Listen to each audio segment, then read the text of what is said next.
वाहिगुरू जी का खालसा वाहिगुरू जी की फतेह। सतगुर नानक प्रगटिया मिट्टी तुम जग जानन हुआ, ज्यों कर सूरज निकलिया तारे छपे अंधेर पुलवा। अज सिख धर्म के बानी शायद श्री गुरु नानक पातशाह जी का आगमन दिहाड़ा है। गुरुद्वारा गुरु शब्द प्रकाश साहिब मलौद विखे भी इस तरह के सारे संसार भर में यह दिहाड़ा मनाया जा रहा।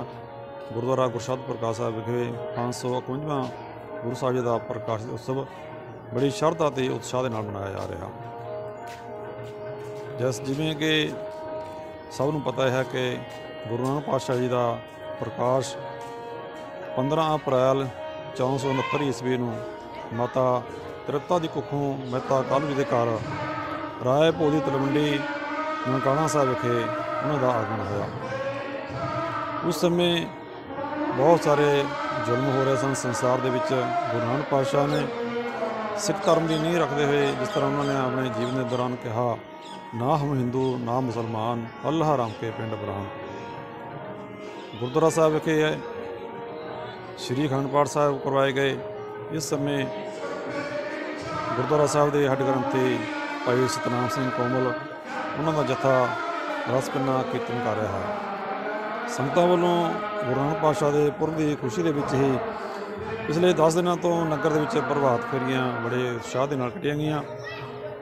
थां थां शहर मलौद दी संगतां वालों बड़े उत्साह के नाल चाव दे नाल वख-वख पकवानां दे नाल संगतां की सेवा की गई। तो हुण बाकी का जिहड़ा प्रोग्राम कीर्तन तो बाद बच्चे कीर्तन करनगे ते हो जो सारियां गतिविधियां ने हुण वो तुहानूं अगे दिखावांगे। वाहिगुरू जी का खालसा वाहिगुरू जी की फतेह।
सतगुर होए दयालु ना कबो चूड़िया। सतगुर होए दयालु ता शरत पूरिया।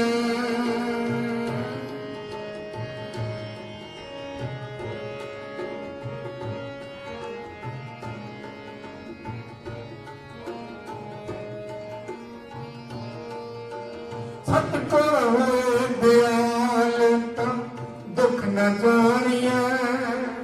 सतगुर होए दयालु ता दुख न जानिया।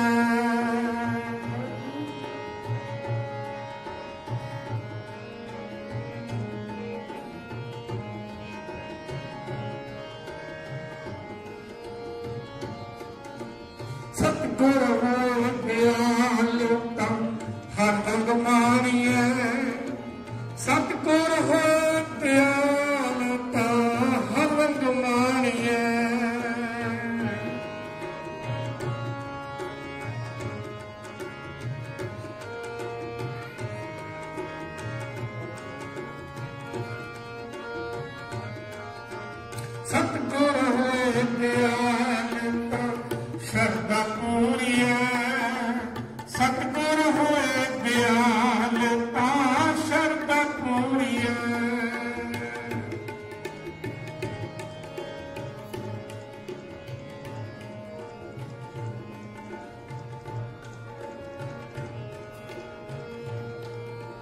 सतगुर होए ज्ञान ता जम कदर किहा सतगुर होए ज्ञान ता जम कदर किहा